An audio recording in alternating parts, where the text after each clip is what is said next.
Hello everyone and welcome to Story Corner Adventures. We're going to continue this afternoon, well, whatever time of day it is, with Chapter 8 of Wheel on the School. But before we begin, I thought I'd put a little bit of a science lesson in here. The reason for that is that you might recall in the first half of Chapter 8, Dua stated that because of the tides, they had to hurry. So I want to explain to you something about the tides. Tides are something that would be very familiar to people who live near the ocean, but they aren't so familiar to those of us who don't. So what the tides are is a change in the water level, not because of a wave, but because of gravity.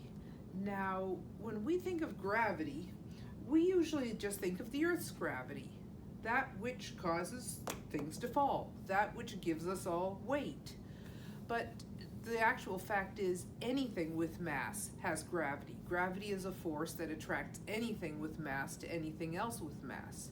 The bigger the thing is, the more gravity it has. The greater the mass or energy something has, the more gravity it has.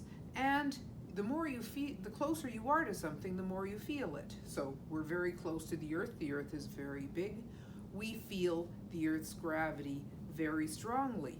We don't tend to think or notice about the gravity of the moon very much, or the gravity of the sun, which is much, much larger than either the Earth or the moon, although it's much farther away as well. However, both the gravity of the moon and the gravity of the sun affect the water that covers most of the Earth's surface. The moon much more directly because it's closer. The sun has about 40% the same effect of the moon. But imagine that while the Earth is rotating around the sun, revolving I think is the word, we also have the moon orbiting the Earth. As the moon orbits the Earth, it actually draws the water from the side that is closest to it a little closer to it, so that the water kind of bulges up a little bit. And because the water on the opposite side of the Earth at that time is farther away from the moon, it has less gravitational draw, which also causes it to bulge a little bit because it's not being pulled as hard. As I say, there's a lot of other factors that affect tides, but the main effect of the tide is that of the moon. So we actually have generally two tides, two high tides and two low tides every day in any area that's close to the ocean. Even very large lakes like the Great Lakes in eastern Canada do experience tides a little bit, but nowhere near as much as the ocean.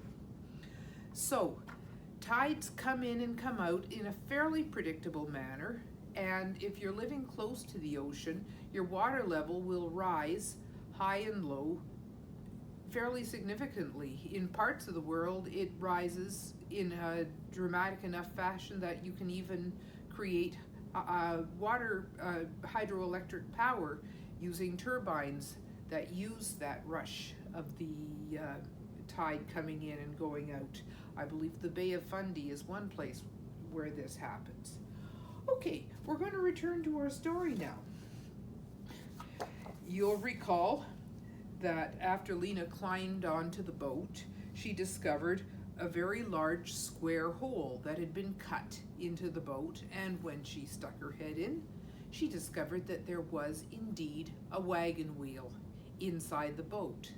Later on, after meeting the boat's owner, Dua, and finding out that he was the one who cut the hole in there, she learned that he had cut that in over 80 years before, when he was about her age, probably just over 10, to take his own father out of the boat after he, along with everybody else in the fishing fleet, had been presumed drowned after a very, very large storm descended on the fleet while they were out in the ocean. He ended up being the sole survivor of that particular storm. And Dua says there is a storm coming. They're in a big hurry to get that wheel out.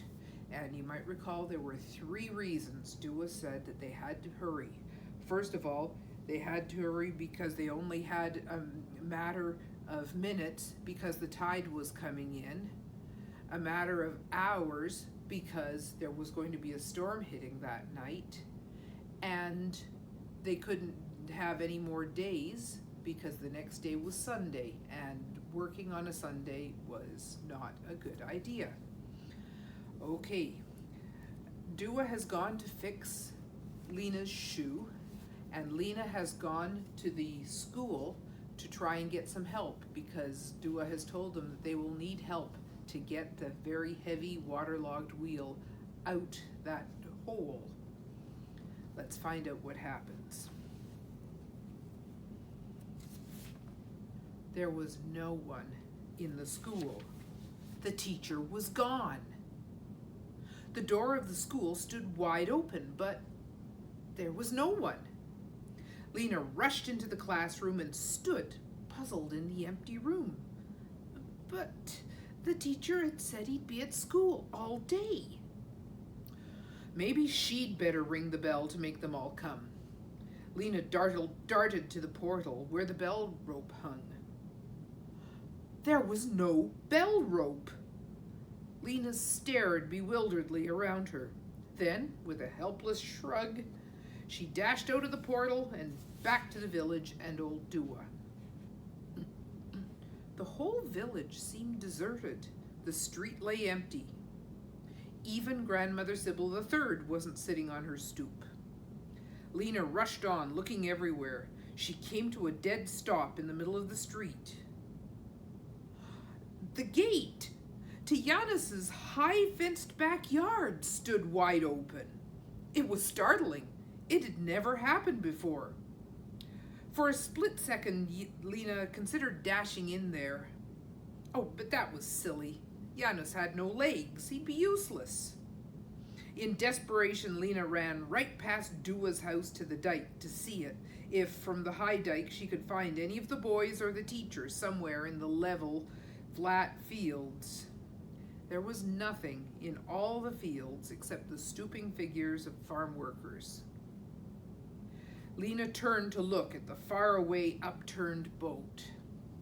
There was old Dua striding out along the dike toward the boat, an axe and a shovel and a coil of rope thrown over his shoulder. He hurried along with his big stout cane. He was carrying her shoes in his other hand. Dua hadn't even waited for her.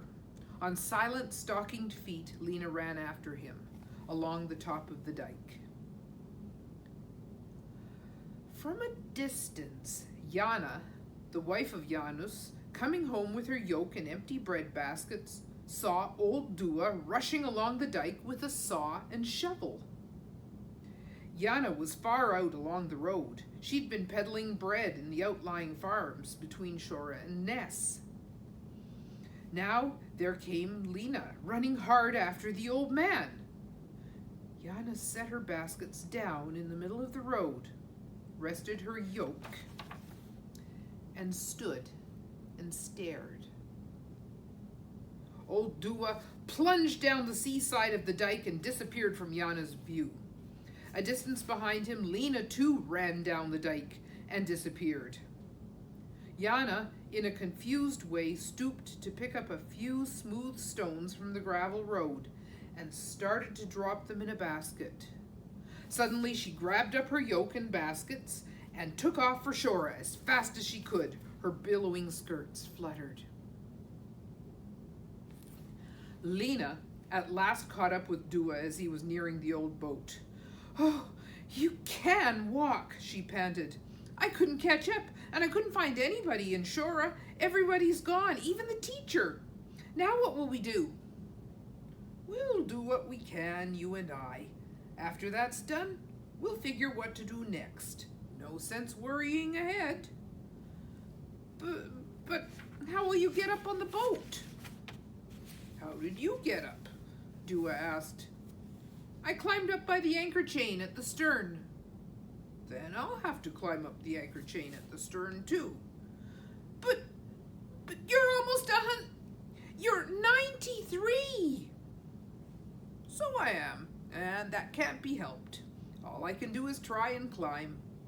The old man chuckled proudly at Lena's unbelieving look. "Up you go first," he said. With a boost from Dua, Lena climbed up easily. After handing her the long-handled shovel and throwing the saw and coil of rope up to her, old Dua tossed up Lena's shoes for her to catch. Next, he tossed her his own. "Can't leave them down here in case the tide wants to come in," he said. "Hey, wait a minute, my cane!" He threw the cane up to Lena. "And now we commence to climb," he announced cheerfully. "Let my rope down, because I'm afraid I'm going to need a little help." He tied the rope around his chest. "I sometimes overestimate myself, but with you pulling as hard as you can and me climbing as hard as I can, I believe we're going to make it." He grabbed the chain and, bracing his feet flat against the stern of the boat, started to come up. Halfway up, he was breathing hard. "Keep pulling," he gasped. "Pull harder." Lena tugged with fierce strength. The old man made a terrific scrambling effort, and up he came. For a moment he stood teetering on the edge of the boat, but he steadied himself, took a step forward, and let out a long breath. "You see," he said, "just between the two of us, and here I am." "Oh, Grandpa Dua, you're wonderful," Lena said. "Don't you grandpa me," the old man ordered. "Grandpas sit in corners. They don't climb boats." But he had to sit down and rest a while. "You've got breath," he said. "Start sawing." The wood was old, but it was thick. The inner core of the heavy planks was sound and solid oak. Lena sawed until she could no longer move her arm up and down. She looked at her sawing. She had sawed no more than an inch of the thick wood, if that. She looked at Dua. The old man chuckled. "You've got to learn to pace yourself. Steady does it. Long strokes, not that jerky jiggling." He got to his feet and came over to the hole. "Maybe I'd better saw and you dig, then we'll get two things done. You won't be scared down there in the dark with the crabs and things?" "Not with you up here and a wheel down there," Lena said stoutly. "But when we've got the hole sawed and the wheel dug free, then what? Can you and I get it out together?" "No, we can't," the old man said mildly. "But I think I've taken care of that. I saw you coming after me alone. So I figured you hadn't found anybody to help us, because I hadn't heard any school bell ring. So then when Jana, coming home from her bread peddling, saw me rushing along the dike with a saw and shovel, I purposely plunged down the dike and disappeared. By now, Jana's rushed home to Shora to tell everybody old Dua's gone clean out of his head." He chuckled. "You watch. It won't be long before the women will be coming out along the dike. They all baby me so." He tied the rope around Lena's chest. "But down with you now and get that wheel dug free before the tide comes sweeping in. Ready? Down you go." Jana dropped her yoke and bread baskets in the street, ran up the stoop of old Dua's house, and stormed into the front room. "Janka! Janka, are you there?" she yelled through the house. There were stumbling noises in the kitchen. Janka, Dua's granddaughter, came running. "Is something wrong?" "You've got to face it, Janka. It's finally come," Jana told the woman somberly. "Your grandfather's mind has finally gone back on him. There he was, running out along the dike with a saw and a shovel to get his father out again. And his old father dead and gone these 60 years. "Oh no," Janka said weakly. "And only this morning we were talking about it, how sound grandfather was, staying in mind and body, and he going on 94 and walking way to Ternad every day. Well, I saw him running out in the direction of the old boat with a saw and shovel." "But he was gone all day on his long walk. Where would he have got a saw and shovel? A saw? Wait a minute. Janka dashed out of the room. Jana, left alone behind, looked out of the window. She saw Lena, Lena's mother, evidently going to the store. At least she had a shopping basket on her arm. Jana rushed out to the stoop. "Lena!" she called urgently. "Lena, can you come a moment?" Jana had put such mystery and calamity into her call that by the time Lena's mother reached the stoop, all the women of Shora had been alerted. Curtains were pushed back in place behind windows, and on almost every stoop appeared a woman. Some came with brooms to make it look as if they'd just innocently come out at that particular moment to sweep their stoops. Others leaned out and craned their necks honestly. Even Grandmother Sybil III had come out. To everybody's relief, Jana now began making motions for all the women to come. They bustled down the street. Unable to follow, Grandmother Sybil settled herself on her stoop and sat rocking herself back and forth in inquisitive impatience. She held a forgotten piece of rock candy between thumb and forefinger. The women reached the stoop just as Janka, Dua's granddaughter, burst out of the house. "You're right, Jana," Janka said hysterically. She was pale with fright. "He did take the saw. The saw is gone. There it's hung over the fireplace all these years, but it's gone. He must have come in when I went to the store." "What is this? What is this?" Lena's mother demanded. "It's old Dua gone out of his mind, Lena, and your girl, Lena, was running after him," Jana told her soberly. "But what can that poor tyke do with a strong old man gone out of his mind?" "He can be so stubborn," Dua's granddaughter said. "And all the men out at sea," one of the women exclaimed. Then, with one accord, talking excitedly, the women set off for the dike. "That's right," one of the women suddenly remembered. "There isn't a man in Shora, not even the teacher, and you're Janus, Jana." Jana whirled on her. "My Janus?" "Yes. Left his yard and cherry tree. Left Shora with a rake. Went with the teacher and 4 boys pushing him in the wheelchair." Jana wouldn't believe it for a moment. "Not my Janus," she said firmly. "Boys pushing him? Ha! Not my Janus." "Well, make me out as a liar then," the other retorted hotly. "But I saw him. Why, I even called after him. 'Janus, what's wrong? What's happened?' Do you know what he yelled at me over his shoulder as he flew by? 'Nothing, woman, nothing's wrong, but I haven't had so much fun since that shark bit off my legs.'" "Shark bit off his legs?" Jana muttered, completely mystified. "What is this? Is everybody going out of his mind?" They passed Grandmother Sybil's stoop. "What's happening?" Jana shouted at the old lady. "You see everything going on in this village? What's happening in Shora, Grandmother Sybil?" In their haste, none of the women could possibly wait for an answer, and Grandmother Sybil made no attempt to reply. She watched them rush off to the dike. She chuckled to herself. "What's happening, Jana, is a wagon wheel for storks," she said softly to herself. She rocked herself in delight and stuck the piece of candy in her mouth. The women of Shora rushed up the dike steps, dreading what they might see on the other side.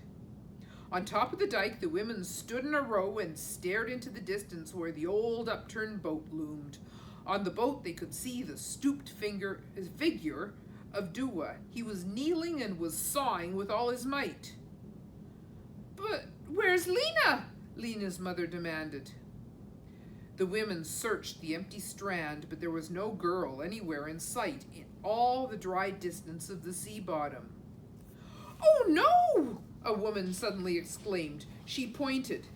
"Isn't that the tide coming in?" Far away toward the island and almost beyond their sight, a thin, crawly, silvery line was forming. "There!" the pointing woman said urgently. "Can't you see it over there, right over against the islands?" "It is the tide," Another woman saw it at last. "The tide's coming! We've got to get Dua down from that boat before he gets cut off from the dike. At high tide, that whole boat goes under." They ran clumsily in their billowing heavy skirts and wooden shoes. The tide was faster. The thin, innocent-looking silvery line that had been so far away it could hardly be seen came with a slithering, snaky rush. Right on behind the ground tide rushed the deeper tide, deepening moment by moment until far out at sea a great wall of water formed itself and came roaring toward the land. Old Dua, on the boat, glanced briefly out to sea. "Have you got that wheel dug free?" he shouted down the hole to Lena. "The tide'll be here in a few minutes." "Almost," Lena said, "but it's so big and such a long way to dig around." She dug frantically again. Lena dug and the old man sawed. "It's free," Lena shouted up a moment later. She stopped for breath. "I've been trying to set it up, but I can't even stir it, it's so heavy." As she was talking, the first hissing line of bottom water slid under the boat, swiftly under the boat, and curled coldly against her toes. Lena gasped. "Oh, it's here!" she yelled. "The water's here!" The old man stooped down to the hole. "Can you climb a rope?" "No," Lena said promptly. "I've tried lots of times, but dresses get in your way." "Well, take the dress off." There was a little silence. "Oh, I don't know. Should I? Can't you pull me up?" "Listen, tides take no time for modest little girls. That rope's got to be tied to the wheel. How else are we going to pull it up out of there? Tie the rope to the wheel. I'll hold the rope taut and you climb it. If we don't do it that way, we won't have a wheel." Again there was a silence. Then a small voice called, "I've tied the rope around the wheel and my dress around my neck. I'm ready." The old man straddled the hole, stretching the rope tight while Lena climbed. Now the women of Shora had gathered on the point of the dike opposite the old boat. The tide had kept them from getting to it and had driven them back to the dike. They stood shouting frantic words at Dua across the distance, but the old man was too occupied with straining at the rope and holding it steady for Lena to answer. As she climbed, Lena heard the women's sharp shrieks. Now her head came up through the hole. The old man reached down with one hand to grasp her, but Lena saw the women. "My mother!" she gasped. "And me with my dress off! Oh, will I catch it?" "I'm standing in their way, and the moment I pull you out, I'll even turn my back," old Dua said. He grinned at her and lifted her out. Behind the old man's broad back, Lena hastily unknotted the dress. "All right now," she whispered.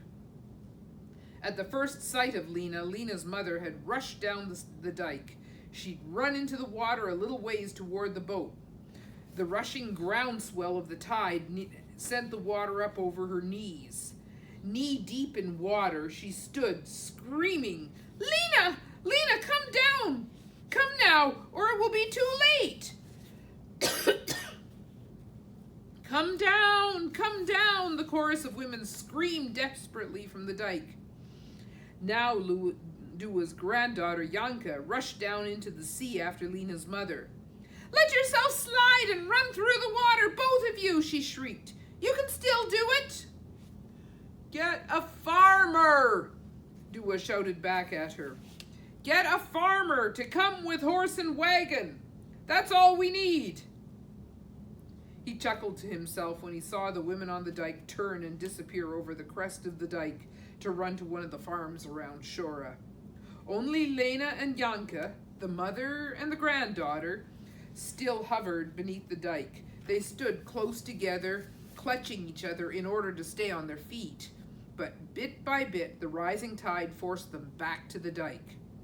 "Lena! Lena, it's way over our knees. It's your last chance now, Lena's mother screamed. Are we going to stay here? Lena asked Dua desperately. Yep, the old man said. He was calmly fishing his pipe from his pocket. What your mother doesn't realize is that if now it's over their knees there below the dike, it's over your head right here. But the old boat is high.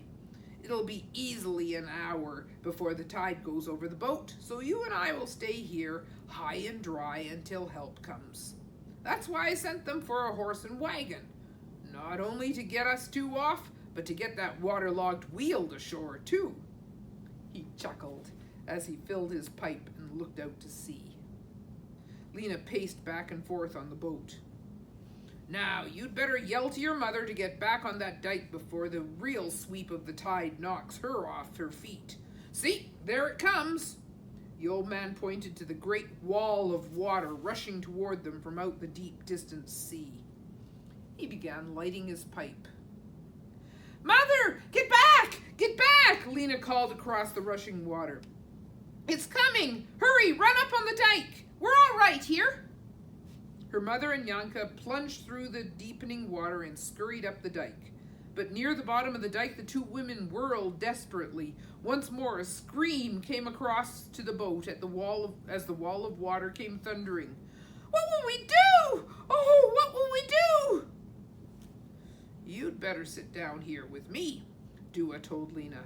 Pacing back and forth on this slippery boat, you might slide off. Sitting is safer. Just let them scream. It makes them feel a little better. The others are getting a farmer, and that's all needs to be done. Even if the tide goes over the boat before the farmer gets here, we'll just get our feet wet. And since you're young and don't have to worry about rheumatism, when it comes that high, I'll just have to sit on your shoulders. Lena choked and gave the old man an astonished look. Then she laughed. His jokes and his calmness were beginning to quiet her. She sat down beside the old man and laid her hand in his. I never knew you were so funny, she said gratefully. I didn't know people were funny when they were old. The old man was pleased. There, that's much better. No sense running up and down this boat like a headless chicken. But Lena had to stand up a moment. Mother, we're really all right up here, she yelled as loud as she could. There's nothing to worry about, Dua says. And Mother, we've got a wheel. She settled herself beside the old man. Isn't this exciting? We've got a wheel, and you and I got it. Mother, we're all right here, she shouted suddenly. Dua knows. But this time she didn't get up to shout. She won't believe me anyway, she told the old man. She held his hand tightly as the wall of water, with a searing, cutting noise and then a thunderous roar, rushed threateningly deep along the old boat and onto the dike. Behind the wall of water, the sea surrounded the boat and lapped up against its rounded sides. Isn't this exciting? Lena whispered. She clung to the old man. And there ends chapter 8. Yes, not only do we have to stop right in the middle of all this action, but our next chapter, chapter 9, is going to take us away and help maybe answer some of the questions that must be in your mind, such as, what happened to the teacher? What happened to the bell rope? Why isn't Janis in the yard anymore?